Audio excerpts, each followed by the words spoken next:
everyone. I was just listening to the book of Isaiah. Well, I was listening to a passage from Isaiah.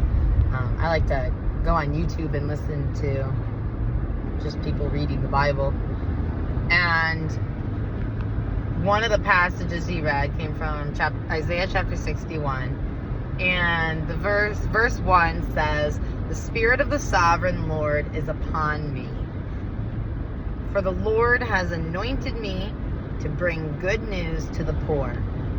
He has sent me to comfort the brokenhearted and to proclaim that captives will be released and prisoners will be freed." And the power in that verse, I was like, that's our call as a Christian. That's our mission. Literally, the Spirit of the Lord is upon us now. And when I looked into this verse, because I couldn't remember where it said it was, so I used my chat GPT and I said, hey, where's this verse in the Bible? And I gave it like a synopsis of the verse because I got really poor memory. And it pointed me here. And chat GPT told me that actually in the book of Luke, Jesus quotes this exact passage and quotes it about himself. And he gave the Spirit to us after he left. And now it's true about us as well. He told us it's our job to preach and to share and to teach and to help the poor. It says true religion in the sight of our God is to look after orphans and widows in their distress. Like, we're supposed to be helping the poor and the destitute and bringing the good news. The Bible teaches that the poor should be, I don't want to use the wrong word and give people the wrong imagery, because I don't remember the exact way the Bible phrased it. The Bible didn't say proud, but Catherine's going to say proud because Catherine doesn't remember what the Bible quote for word is. And so it says that people, though, should be proud that God chose them to be poor. They're not supposed to be ashamed. They're supposed to rejoice because God gave them a gift. And it doesn't look like it from our time here on earth. But as I'm thinking more and more, I'm realizing and understanding, and God is showing me how pain, suffering, and brokenheartedness, destitution, being poor, how those things can be a gift. One of the big questions that you hear people who aren't believers ask is, if God was real, why would there be so many bad things? Why would this thing happen? Why would that thing happen? And you can use the argument of contrast, pros and cons. Without the good, you wouldn't understand the bad. And I realized without the bad, you wouldn't appreciate the good. Just like Adam and Eve, they had a garden of perfection where they walked and talked with God on an intimate level. They didn't know anything about evil or sin, but they were willing to give up that perfection, that peace, for knowledge. Not even good knowledge, knowledge that led to suffering. Like, literally, the knowledge was evil, of sin. It wasn't a happy knowledge. And I think it's in the book of,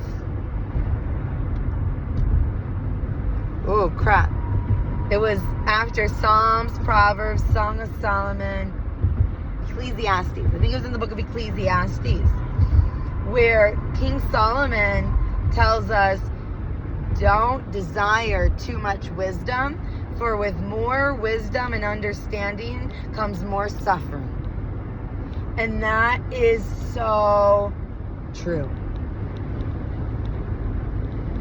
God spared Adam and Eve knowledge of suffering and of pain and of sin and of evil. It's like little kids. They're innocent, they're pure, and the world corrupts them, and it enjoys doing it. That's the sad part. They enjoy it. And I live in chronic pain for as long as I can remember, mental and physical. And recently, I've really taken a step back from life. I've had to sit down and take care of my body because it was breaking. And feeling 10 miles, pain, turn right onto Bull Valley relief is mind-blowing. It makes me cry sometimes when I get even little bits of relief. And God has taught me skills. He's given me people. And He's given me tools to be able to help myself. And today I was sitting here driving in the car, and I like working with hot stones and cold stones and just stones in general. And so I was sitting here in the car while I'm driving, and I have a lot of leg pain. And so I will put a stone in between my leg and the seat in different places to relieve trigger points. And my knee has just been killing me lately. And so I found the opposite action muscle trigger point in my hamstrings, and I put the rock under there and I triggered that point, and the tension built and built. And I hate this part, but since I know what happens, I can push through. And just when I didn't think I could take the tension anymore and the pain anymore, the muscle released and relaxed, and I got a little bit of relief on my knee. And I just felt like I wanted to cry. The pain's still there, but it's a lot more tolerable. And I realize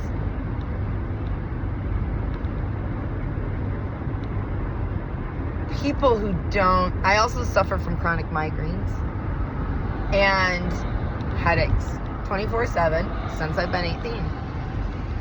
I always have a headache since I've been 18. And people who don't experience pain, chronic pain, they don't appreciate living without it. And I know I take so many things for granted, and God has just been really showing me so many blessings and how many things I have to be grateful for. And He's teaching me to rejoice through my suffering. And He's giving me relief. Like, He's teaching me methods. And He's, like I said, I'm getting some relief from my pain for the first time in my life. From some of my physical pain, from some of my emotional pain, from some of my mental pain, I am for the first time in my life experiencing moments where I am not suffering. They're just little glimpses, but they're enough to keep me going and give me hope and keep me trying. And I'm so grateful to God for keeping me alive when I had no hope, and for teaching me enough to give me hope. And for him being patient while I learned, and for his love and compassion and mercy, and that he doesn't give up. He desires us. He desires a relationship with us, and he's willing to fight for it. He's willing to prove it unconditionally every day. And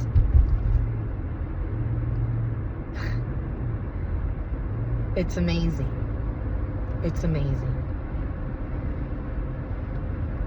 And learning to lean on him and accept his provision and actually receive it into your life with gratitude instead of fear is a mentally challenging game that I enjoy. And I'm so grateful that he chose me. And it's crazy. But without living my whole life wanting to die and wishing I could be dead, without living that suffering, I wouldn't have appreciated him as much. And it makes me even more excited for this world to be over with, because I know when it's over with, all of the pain and suffering and horrors are going to be done and over with too. And we're going to be with him, and it's going to be perfect. No more tears, no more crying, no more pain, blah, blah, blah. You guys know. And it really got me thinking about how the more I want to appreciate love, the more I have to experience suffering. Not suffering for myself, but suffering for Jesus, for love. Suffering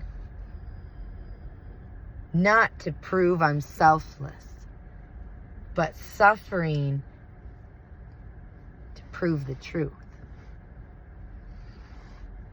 And God is showing me all the things in my life to be grateful for, and that can help comfort me through the suffering. And then I started thinking of all these people. I have a friend in my life, and he's so stressed about money.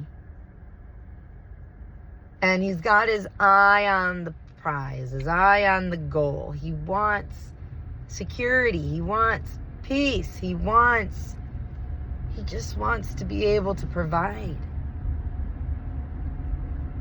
And he's missing the comfort and the gifts that God has put in his life. He's not appreciating them fully.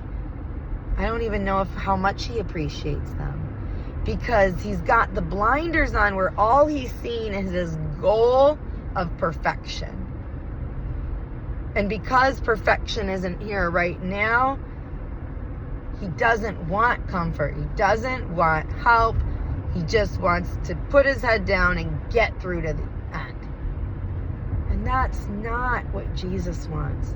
Jesus wants us to experience loving relationships through the suffering, to learn to lean on each other, to learn to bear each other's burdens, to learn to ask each other for help, to learn to hold each other up, to encourage each other, to take encouragement.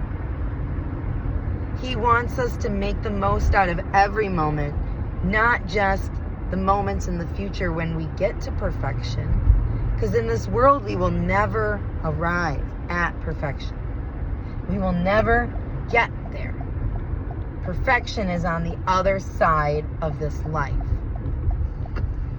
And if we aren't going to be happy and grateful and joyful and enjoy the little moments of good, the little moments of peace, the good food that we can have in our house, even if we have to cook it ourselves and wash our own dishes.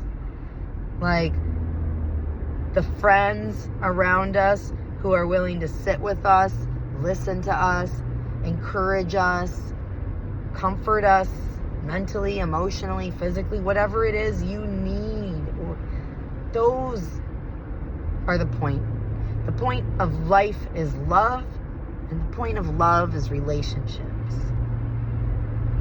Relationships come in all shapes and sizes, but they're all beautiful. They're all amazing, and they are all deserving of your loving attention. God put people in your life to answer your prayers. Utilize them. Appreciate them. Don't ignore them and take them for granted because